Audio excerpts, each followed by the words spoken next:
Hey scholars, welcome to the guided practice section of today's lesson. There was no vocabulary, so this should be the first video that you are hearing my voice. Some quick notes before we begin. Your reading should be fine. I made some corrections on mine because I'd written the wrong numbers where the red 8s are.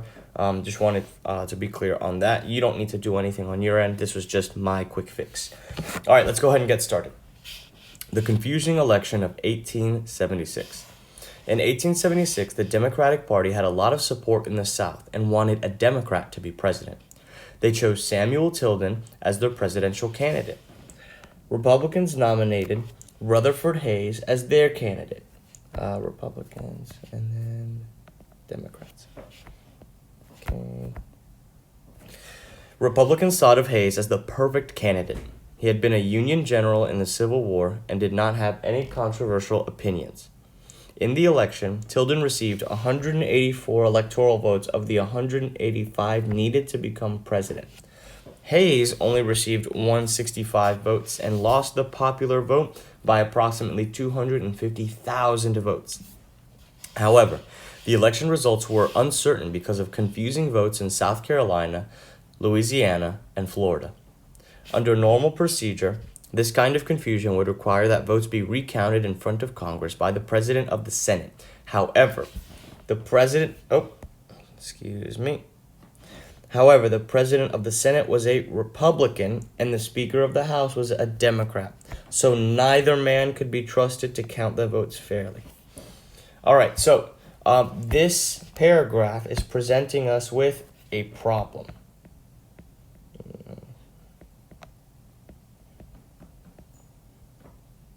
And as we will find out after we read this paragraph, this is going to be the solution. And I'm putting it in quotes because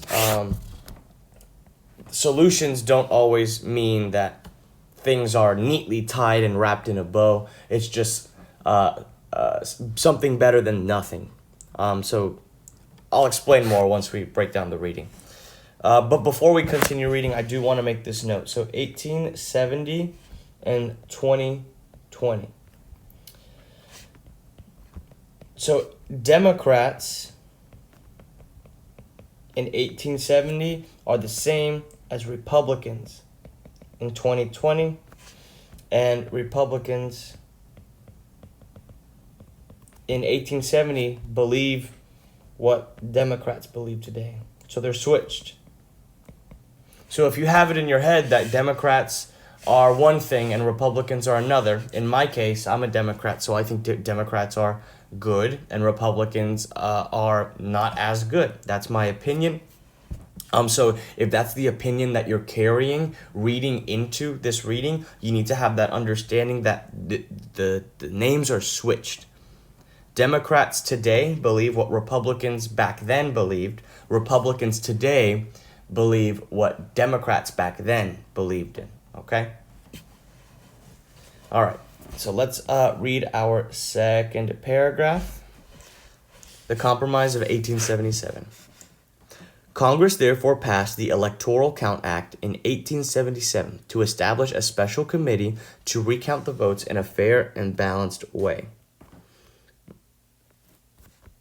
The committee concluded by just one vote that the Republican candidate Rutherford Hayes had won and was the new president.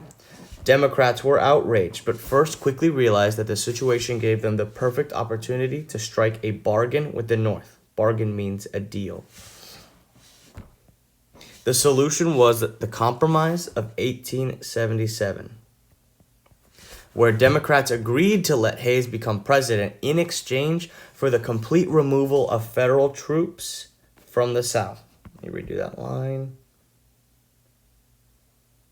Republicans agreed, and shortly after Hayes was sworn in as president, he ordered the remaining troops to leave the South. All right, let's break it down. All right, so we have the Electoral Count Act. Now, this act is the solution to confusing votes. What was the solution? A separate group was to do the recounting.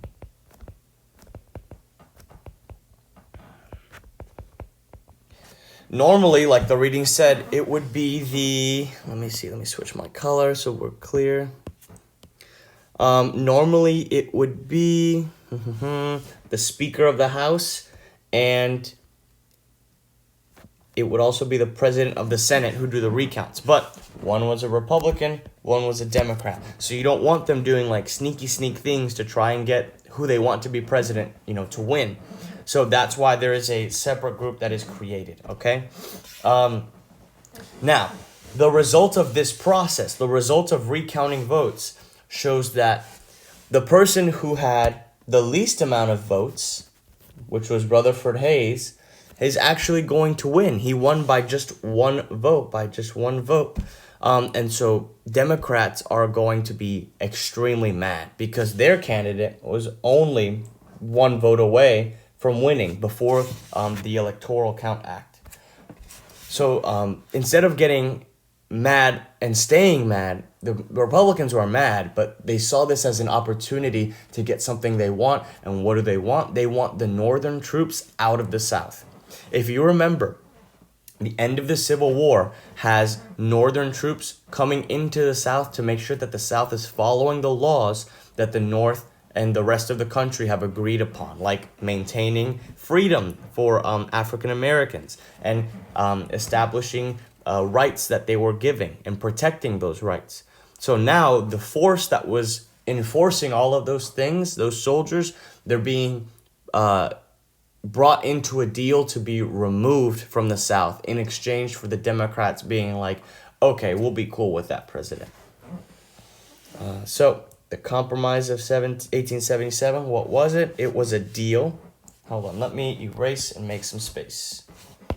And remember, guys, you can always rewind and pause the video if you didn't have enough time to catch what I'm erasing.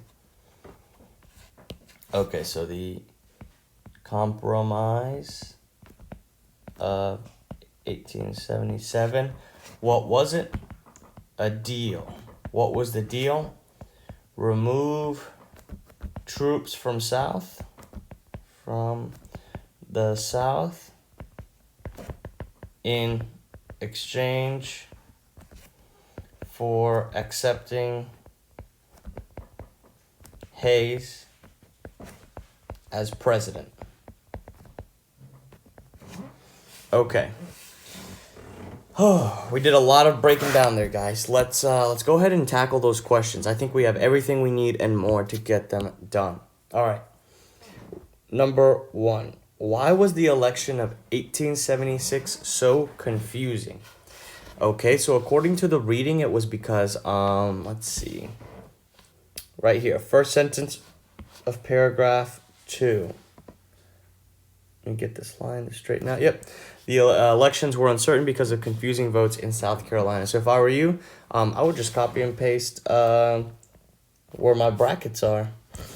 The election of 1876 was confusing because the results were uncertain because of confusing votes in South Carolina, Louisiana, and Florida. Okay. Number 2. Who won the election and how did this person win? So, Rutherford Hayes won, and that's according to the third paragraph right here. Rutherford Hayes had won. How did he win? He won by a recount of votes after, we have to be specific, after the Electoral Count Act.